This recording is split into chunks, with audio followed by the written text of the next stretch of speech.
Seguinos en Twitter, @ecomedios 1220.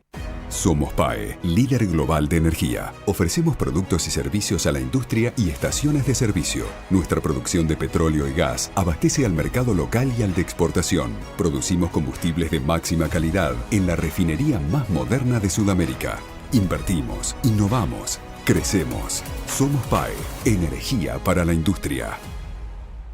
Estudia actuación en Timbre 4. Niños, adolescentes, adultos. Dirección Claudio Tolcachir. Informes en www.timbre4.com. Somos energía. Somos crecimiento. Somos compromiso. Somos el futuro que mueve a todo el país. Sindicato de Petroleros Privados. Marcelo Rucci, secretario general.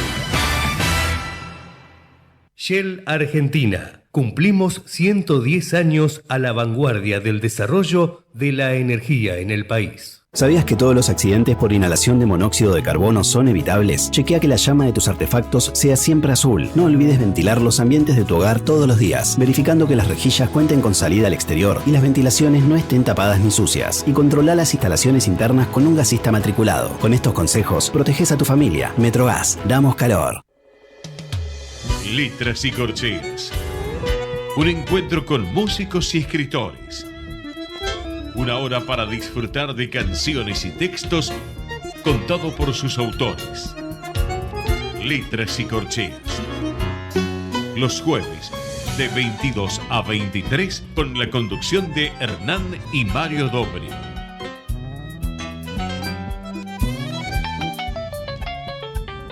Buenas noches, bienvenidos a una nueva emisión de Letras y Corcheas. En esta oportunidad nos acompaña un contrabajista y compositor argentino, nacido en Boston, en los Estados Unidos, que está presentando su nuevo trabajo discográfico llamado The Ordeal.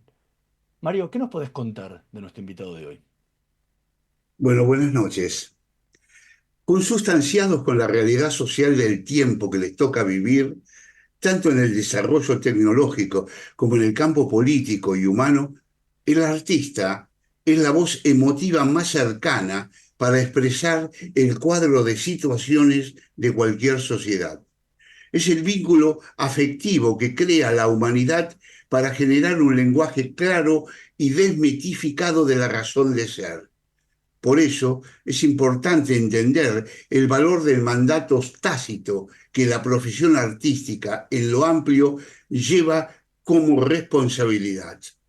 El músico, a través del lenguaje de los sonidos, crea e instrumenta la comprensión sonora del espacio físico sensitivo que en otro ámbito cercano tiene a la palabra como motor de desarrollo.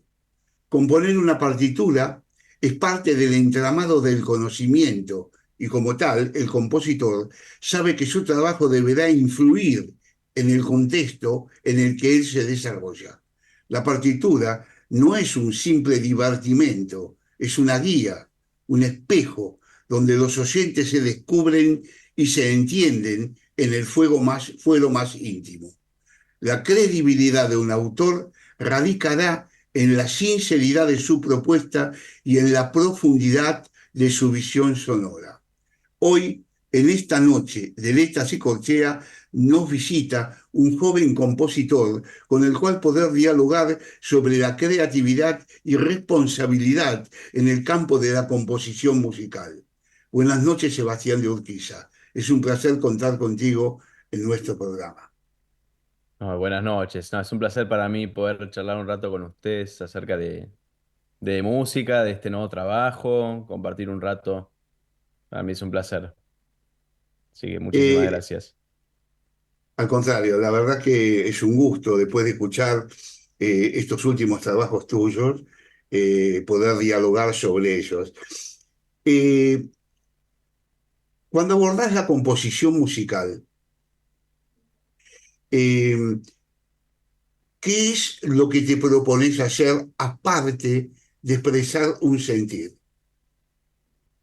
O sea, ¿cuáles son las áreas de decir, yo qué sé, Beethoven hacía una sinfonía porque quería ver la alegría y la majestuosidad, y digo Beethoven porque es conocido, pero, o Piazzolla en lo suyo, que escribe O triunfar en libertad, ¿qué es lo que vos pretendés con la música llevar a la audiencia, al público, al estado de ser del mundo?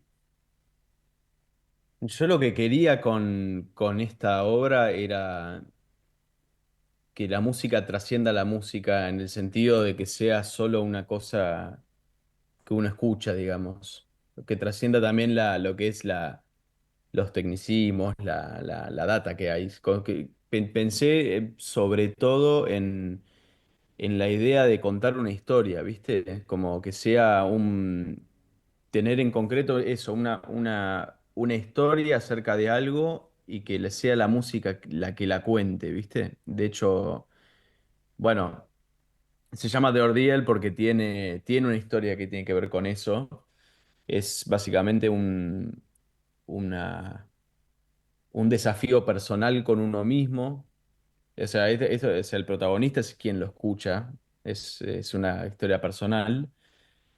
Y bueno, la música propone distintos estadios que lo que yo buscaba era que cada uno que lo escuche pueda asociarlo a algo, imaginarse como si estuviera viendo una película, digamos, personal. Eh, y eso fue lo que más busqué. Creo que fue ese fue sin dudas el motor más importante que yo tenía a la hora de hacer esto, como buscar eso, que no sea solo una cosa sonora, ¿viste? Algo que uno pudiera, a través de la música, lo pudiera ver, por ejemplo, o lo pudiera tocar, ¿viste? Tener otro tipo de sensaciones. ¿Y cómo fue el proceso de composición desde que surgió esta idea que comentás hasta que Hmm. quedó plasmada primero en una partitura para luego ser grabada por todos los músicos? Bueno, la verdad que fue muy distinto a todo lo demás que hice. En general, las composiciones quizá más estándares de, de jazz al menos son, en mi experiencia, la experiencia de mucha gente, ¿no? Que digo, es como se escribe la música linealmente. Uno empieza por el principio y termina por el final, pero también porque es una cantidad de música mucho más abarcable, es más corto. En cambio, esto era una cosa mucho más grande, digamos. Es como una especie de mundito en sí mismo y nunca lo había hecho. Me imaginaba que no iba a poder hacer de esa manera. Lo que más se me viene a la cabeza es como si yo quisiera escribir un libro desde el principio, digamos, sin tener claro qué personajes hay, en qué lugares pasa, entre mil de otras cosas, calculo. Entonces, primero fue un trabajo de como realmente pensar qué es lo que quería que pase, qué quería decir, y a partir de eso, y eso significó mucho tiempo de estudio previo sobre todo, que fue que ahí empecé a escribir y probar. Y me acuerdo qué casualidad que hayas dicho que vamos a escuchar un fragmento que es justo casi la mitad de la obra, ese como el minuto 18. Seguro. Y, y esa parte fue lo primero que hice, de hecho. No me cuentes, la Como que ahí, verdad. un momento, es loco, porque justo en ese momento yo intenté como poner juntos las distintas ideas que después iban a ser desarrolladas en distintos momentos de la obra, digamos. Como que en ese lugar aparecen todos juntos. Y, y bueno, fue eso, fue como más como construir una casa, ¿viste? Como pensar, bueno, cuáles son mis cimientos y eran todos, estaban ahí.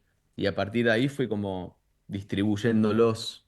Fue un proceso de composición muy diferente para mí. Eh, y me acuerdo que también fue interesante o sea, hubo un día que arranqué y creo que estuve, no sé, unos 3 meses escribiendo así como muy metido en eso, hasta que un día me di cuenta de que la última nota había aparecido y era como, ya está, ya no hay más. Y el día que dije eso, nunca más lo volví a tocar y eso fue lo que se grabó. Eh, Como si hubiera sido como, de alguna manera, como si hubiera sido algo que estuve buscando un montón y de repente como que lo terminé de encontrar y ya está, lo encontré y quedó ahí. Y eso también fue una experiencia diferente. Me gustó que fuera así. Se sintió más como una búsqueda, más que como sentir que yo estaba componiendo, digamos. Como si estuviera haciendo otra cosa. Fue interesante. Eh, pues es que mientras que escuchaba, te dije antes que escuché 3 veces el temario de las dos obras, ¿no? La montaña rusa como esta. Sobre todo esta, la prueba, o como se llamaría en castellano, el desafío, ¿no? Eh, He notado que tiene muchas partes formales, es decir, donde la búsqueda de la formalidad supera a- al vuelo. A ver si me explico. Es decir, Mm, como que lo interesante es encontrarle estructuras antes que encontrar poesía, por ejemplo, ¿no? O sea, uno es ujú, como el escritor de poesía que se afinca literariamente a escribir en una cosa y se olvida de la narrativa de pronto, ¿no?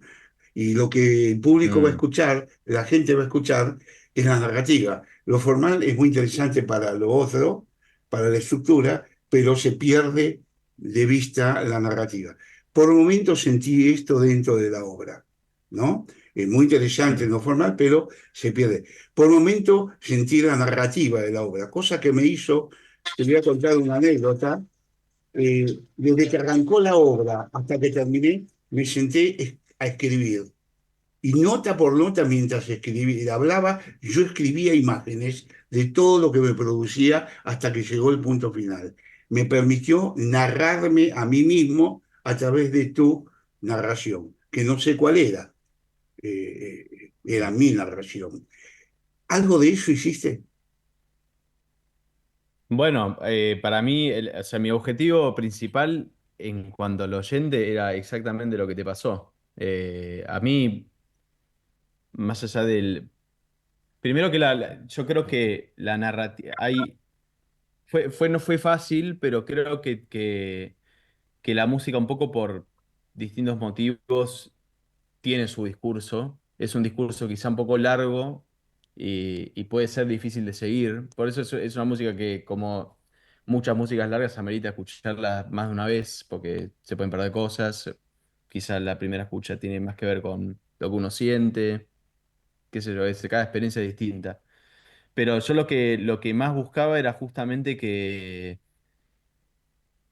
como que cada lugar al que llega sean distintos ambientes en el cual cada uno pueda, no sé, con lo que viene pasando, sentir otra cosa, que genere otras situaciones. Sí, yo, de hecho, eh, em, me acuerdo que estuve mucho trabajando sobre la música de Mahler en ese momento. Quizás fue como una de las inspiraciones más grandes. Y él es alguien que usa mucho esto de muchas estructuras, pero además también de hacer como giros bruscos hacia otros lados. Me interesaba eso, como poder mantener una narrativa coherente, teniendo en cuenta que de repente se iba todo a cualquier otra parte y después quizás volvía. Eh, Eso fue un gran trabajo. De hecho, quizá no escribiéndolo, pero sí a la hora de ensayarlo y tocarlo y la grabación, fue lo más difícil, ¿viste? Cómo hacer para que todos esos momentos tuvieran sentido también, porque uno se los puede imaginar, pero también había que expresárselo a 7 músicos más que no estaban en esa y ir todos juntos con convicción hacia lugares que quizá no estamos acostumbrados, digamos. Y yo me incluyo, aunque lo haya escrito, digamos. Eh, y ese proceso a la hora de tocarlo fue súper interesante también, porque era como, yo por lo menos era como, sentía que no había tocado algo así, ¿viste? De como, como si no fuera mío en un punto, como si fuera música que no hubiera hecho yo, digamos. O sea, la hice yo, la conocía bien, pero igual estaba esa sensación un poco de lo desconocido, digamos. Eh, Así que no sé si respondí la pregunta al cien por Sí, ciento, eh, pero, pero sí, o sea, de alguna manera yo tuve que estructurar un poco como tener ciertos tipos de estructuras porque sentía que si no iba a ser difícil mantener la narrativa. Sentía que necesitaba un sostén eh, fuerte, digamos. Eh, A mí no me pasó que la narrativa como que hiciera que se pierda, que la estructura hiciera que se perdiera la narrativa. Para mí, al contrario, siento que le da un soporte que por momentos siento que es necesario incluso, como para mantener el bote, ¿viste? Que no se hunda. Pero bueno, también fue una primera escritura, ¿viste? Para mí fue un mundo nuevo mandarme a escribir algo de esa magnitud, sobre todo. Eh, es como otro deporte. ujú. Sí. Estamos conversando con Sebastián de Urquiza. Vamos a escuchar justamente un fragmento de Ordial Suite que forma parte de su nuevo álbum de Ordial. Where's the glory in this? We're just willing to die. Wandering through desiccated space. But the red sky won't let me.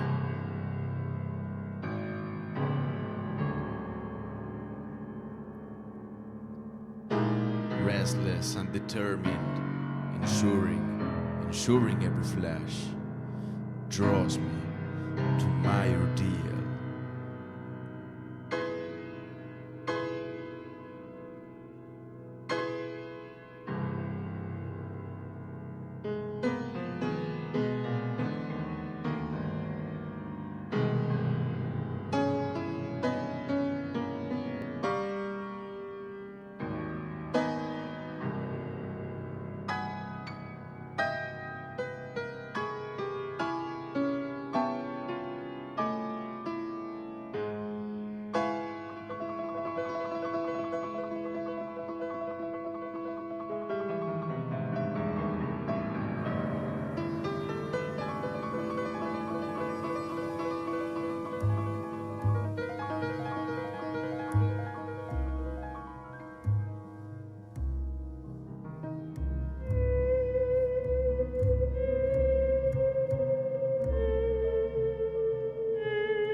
Escuchábamos un fragmento de Ordial Suite que forma parte del nuevo álbum de Sebastián de Urquiza llamado The Ordial. Eh, Recién comentabas un poco de cómo fue la metodología que utilizaste para la composición. Eh, y la obra tiene mucha influencia del jazz, como también lo comentabas. Y en el jazz siempre Ujú. hay una etapa, un fragmento de improvisación, ¿no? Que se deja libre a, a los músicos. ¿Cómo fue esto en el estudio? ¿Hubo alguna parte donde los músicos tuvieron más libertad o tuvieron que ceñirse totalmente a lo que habías Eh, pensado? mm, no, de hecho, la obra tiene una, en cuanto antes quizá hablaba más en cuanto al mensaje y a la narrativa y tal, pero otra cosa que me pasaba en ese momento era que yo estaba como medio negado al hecho de hacer un tema y que sobre ese tema se improvisara y que sea, viste, como quizá hacer cuatro solistas que improvisen sobre lo mismo y a mí en un momento me pasaba que era, no sé, no le termino de encontrar sentido yo a eso. Estaba en un momento así. Y entonces, una de las cosas más importantes de la obra para mí también fue buscar, porque yo primero que vengo de esa música y además que a mí la improvisación me encanta. El tema era cuando la improvisación pasaba a ser algo que quizás no terminara de decir algo en la obra, ¿viste? Entonces, para mí una búsqueda importante fue decir cómo hago para que haya secciones improvisadas que sean tan importantes como lo que yo escribí, que la gente tiene que leer, digamos. Eh, y encima, teniendo en cuenta que éramos 8.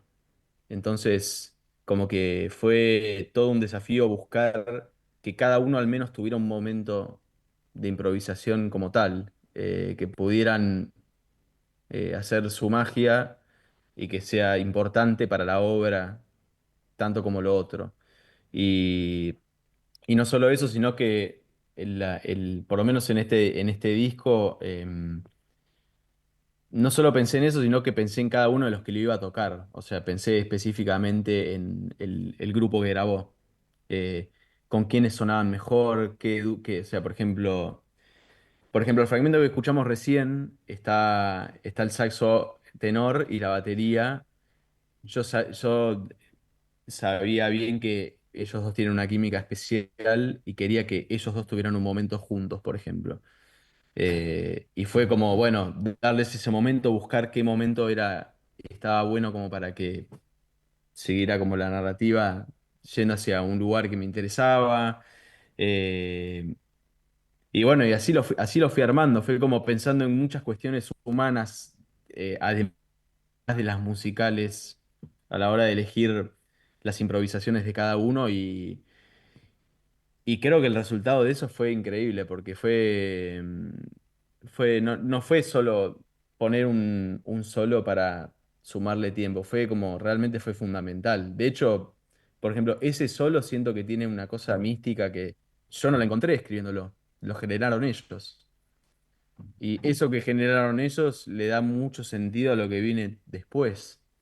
Sí, Y eso era lo que yo más quería, ¿viste? Como no librar a mi escritura todo lo que pase. Quería que cada uno me dé ¿cómo se dice? Un input, me suena, ¿viste? Me den algo más de lo que ellos tienen. Y sin duda que lo hicieron. Hay otro solo, por ejemplo, que es el segundo. El primero es uno de piano solo y el segundo es uno de saxo alto que después me sumo yo y después se me van a sumar otros. Y ese, por ejemplo, me acuerdo que yo había pensado en una sección que baje bastante, que sea como más reflexiva, y de repente, claro, estamos en el estudio y me encuentro que él está haciendo como un solo que parece que está como llorando, ¿viste? Como muy aireado, sí, parece como pucheros, ¿viste? Una cosa muy loca. Y me acuerdo de escuchar eso y decir, no, era esto, ¿viste? Y yo no se me había ocurrido a mí. O sea, eh, y ese tipo de cosas era el tipo de solo el mismo carácter que yo de alguna manera estaba buscando, que tuviera realmente una importancia diferente.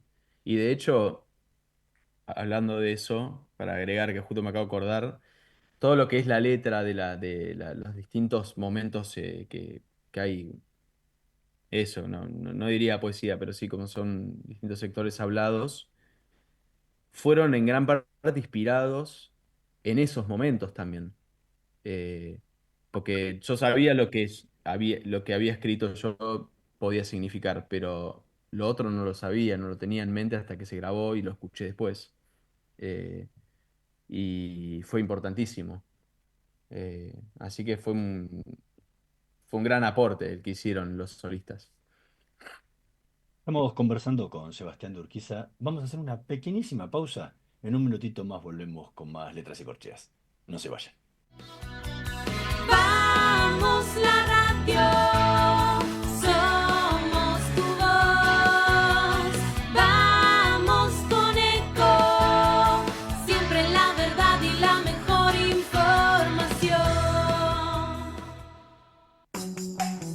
¿Sale un destino único? Sale Catamarca con Travel Sale. Vení a conocer la provincia de la que todos hablan.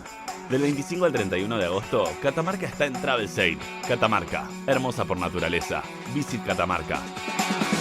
Informate en ecomedios.com. Seguinos en Twitter, @ecomedios1220.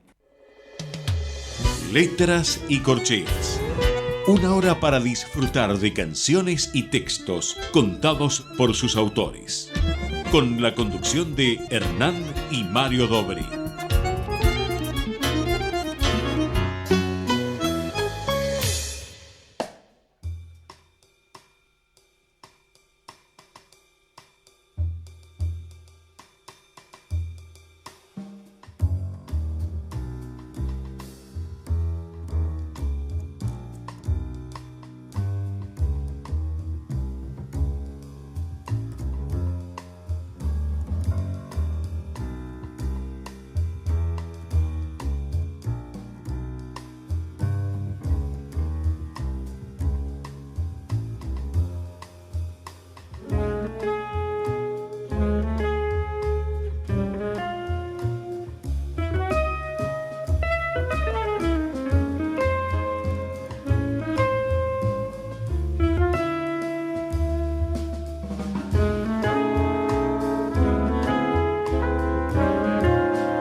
Escuchábamos Montaña Rusa, que forma parte del álbum de Ordial de Sebastián de Urquiza, con quien estamos compartiendo esta noche de Letras y Corcheas.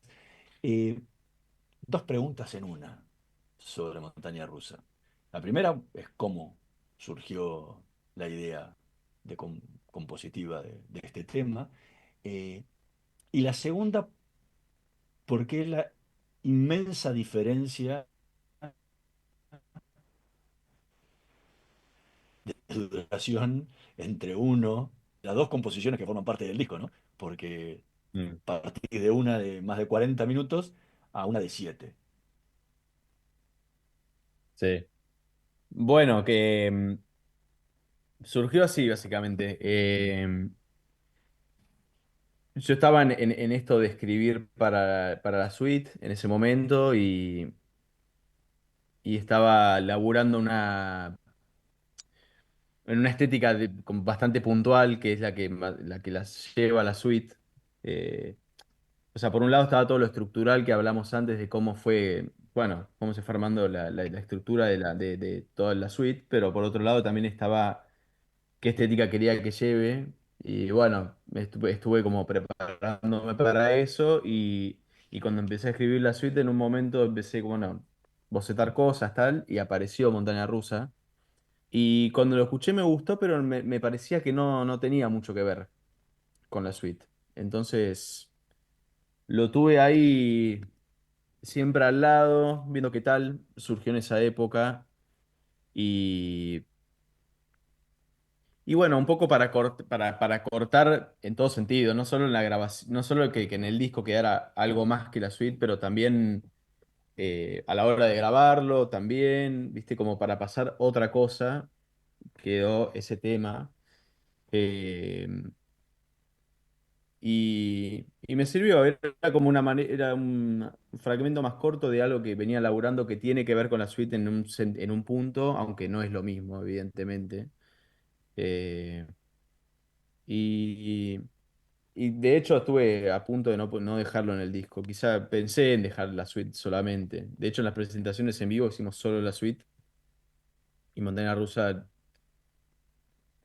Mira, no sé si lo toqué en vivo, de hecho, en algún momento de la vida. Creo que no. Ojalá que lo haga. Pero bueno, le di más importancia a la suite porque, bueno, surgió así.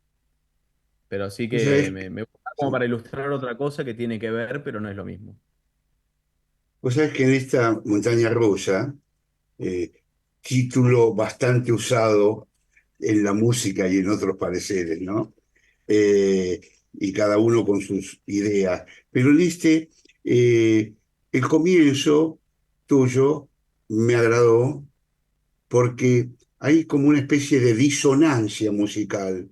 O sea, eh, no se, constantemente no tiende a lo melódico. O sea, hay una desarmonización de la melodía y la disonancia es lo que sentí que puebla la partitura al comienzo, para luego ir metiéndose en los individualismos, es decir, el protagonismo individual de los músicos, como en la sociedad, yo lo planteaba en la sociedad, donde somos una sociedad masificada, donde tenemos exacerbadas los individualismos. Una cosa absurda, ¿no? Por un lado somos masificados y por otro lado exacerbamos los individualismos. En esta pieza Sí. pienso que hay una buena captación de ese sentido de lo que yo veía, ¿no?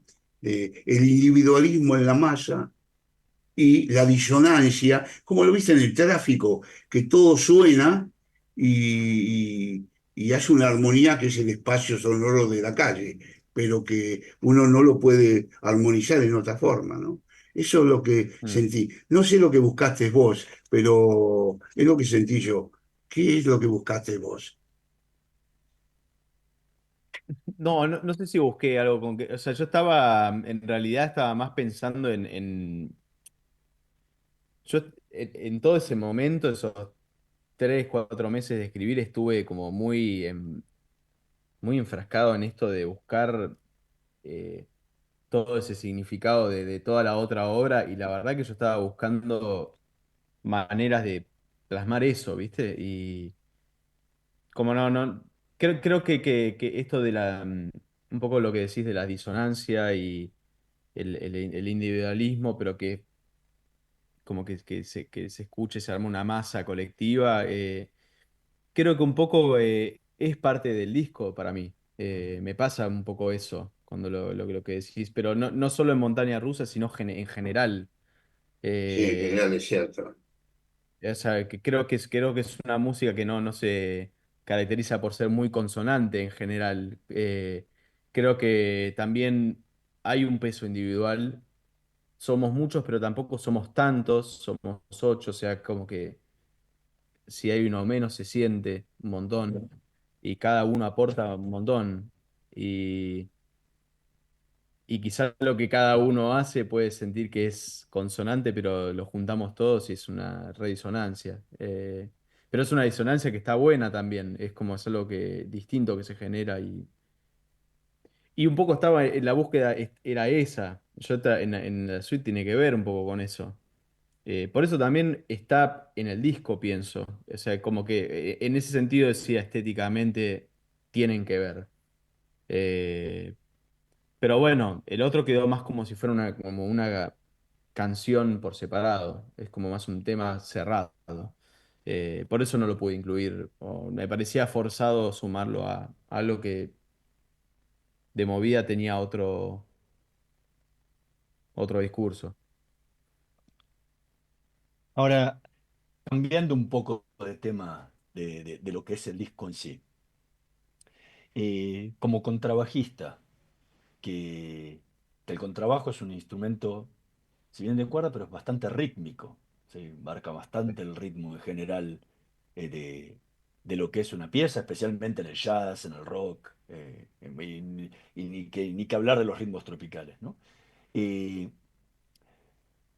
¿cómo influye eso en tu forma de componer?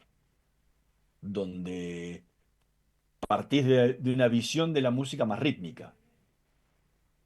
Mm, interesante. Eh, ¿Sabes qué? Es loco, va a ser un poco, no va a ir muy con lo que estás diciendo, creo, pero creo que casi nunca, yo no tengo recuerdo en verdad prácticamente, pero casi nunca escribo desde el contrabajo, en verdad. De hecho, yo siempre estoy completamente de acuerdo que es un instrumento que es muy rítmico, muy. No, no necesita nada más en un punto. ¿Viste? Todo suma, pero el contra tiene esa cosa melódica y rítmica que va por sí, va sola y va increíble. Pero siento que a lo largo de la historia yo me quedé más con el costado melódico por alguna razón. Quizá es algo que estoy cambiando. Creo que, creo que por ejemplo, la suite y en adelante se puso todo, las composiciones como más, diría, viscerales desde un costado ese rítmico, digamos, como, viste, como. Pero en general siempre fui más melódico.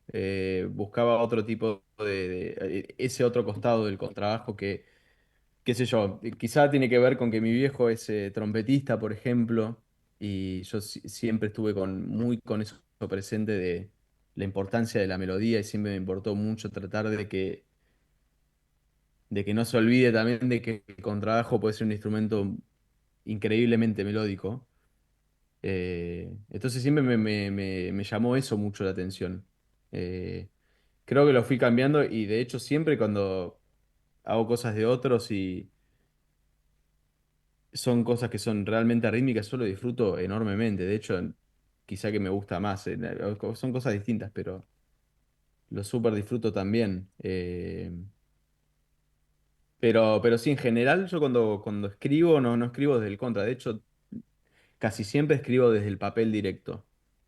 O sea, no lo hago con instrumentos. Trato de imaginarme algo, escribir como algo que dure, no sé, un tiempo considerable y después encontrarme con qué escribí, que puede ser lo que me imaginaba o puede ser algo bastante distinto también. No siempre funciona, es como tal cual. Eh, y en base a eso veo. A veces sí puede ser que como en la cabeza me imaginé más al contrabajo como principal, digamos, como que es desde el cual empiezo, pero desde el instrumento generalmente no lo hago. Y cuando lo hago está buenísimo, porque es como, es otra manera de hacer las cosas, siempre está bueno como cambiar, que no sea siempre de la misma manera. Estamos conversando con Sebastián Durquiza. Vamos a escuchar el último tema que eligió para esta noche de Letras y Corcheas, Bobo, de su disco Líneas Paralelas.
Escuchábamos a Sebastián de Urquiza interpretando Bobo de su disco anterior, Líneas Paralelas.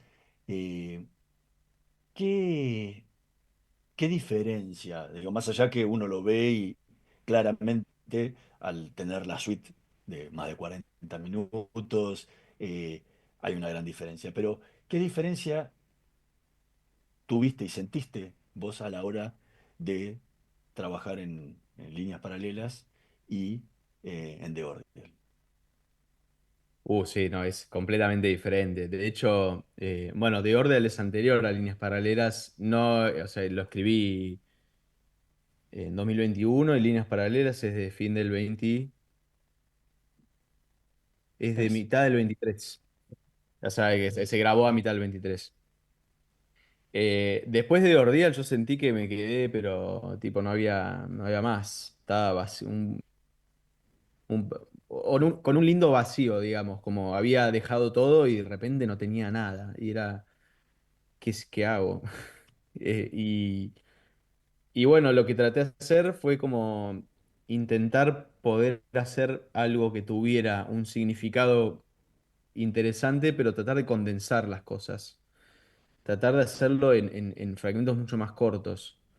Que bueno, básicamente es como escribir canciones, que igual que antes, pero bueno, tenía como esa idea, ¿viste? De tratar de que sean canciones que digan algo distinto, al menos para mí. Y entré en una de escribir todos los días algo, como tratar de cerrar ideas todos los días.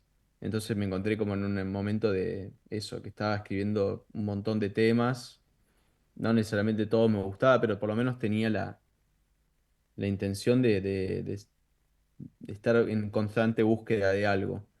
Y entre esos temas salió un montón de música, entre ellas lo de Líneas Paralelas, por ejemplo.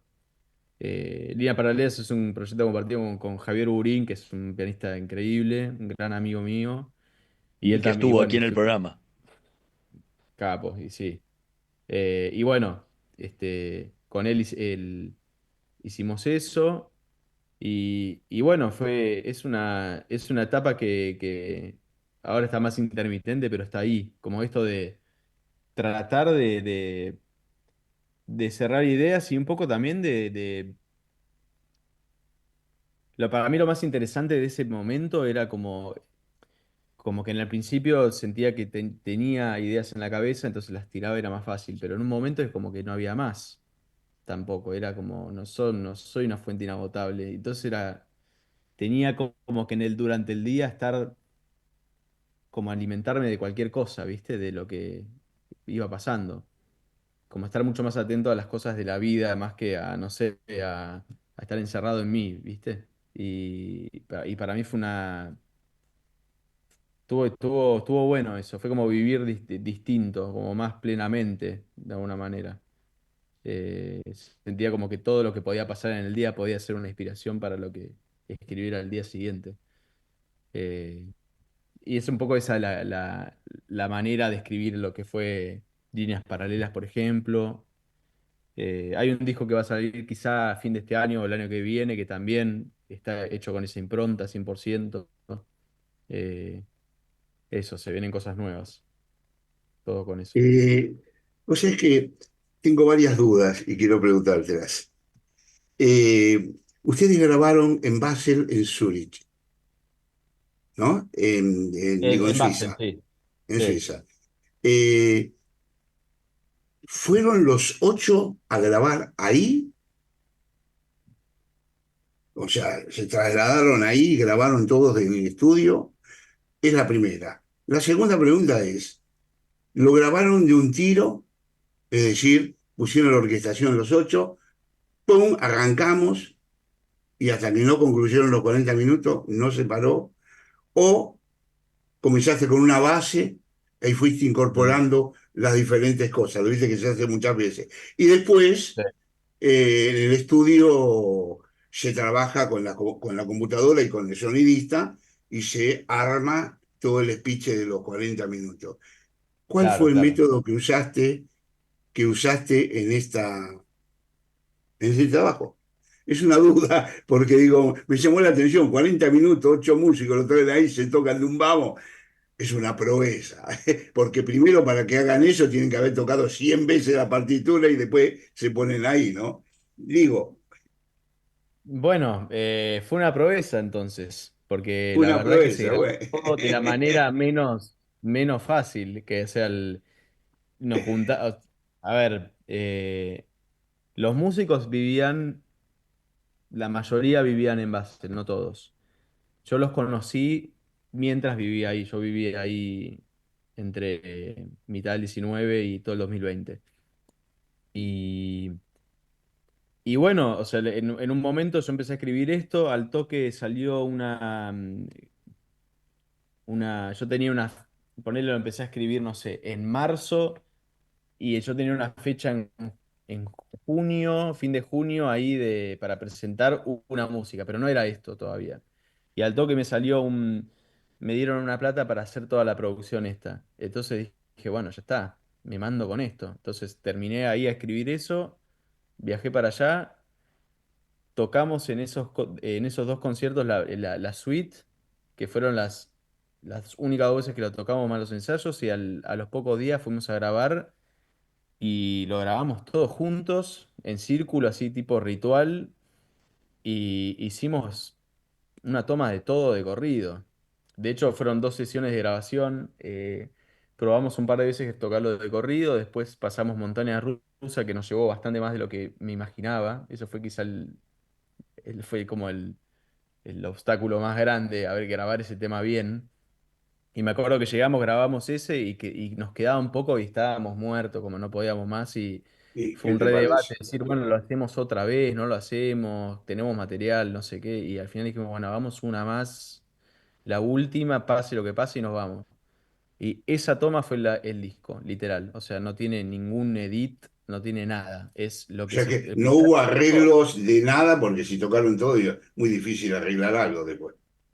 Se tocaron todo, o sea, o sea, literalmente no hubo que editar nada. O sea, esa Nada. toma es esa. Y fue increíble. De hecho, yo me acuerdo de estar en el medio de la grabación y decir, esta está haciendo la toma sí o sí, como si se sentía, ¿viste? Y Nada. estábamos todos como, generaba cierto nerviosismo porque faltaban quizás 20 minutos y bueno, en 20 minutos puede pasar de todo, De pero todo. Que alguien y terminó, tosa, que alguien sí. tosa, o sea, estornude, Sí, por y ejemplo. terminó la toma y nos miramos y dijimos, ya está, o sea, es esto. Y Muy fue bueno, eso. muy bueno, muy bueno, muy bueno. Sebastián Fue una Urquiza, proeza de muy, verdad, ¿eh? Fue una proeza. Yo no me di cuenta en la que me había metido hasta que terminó.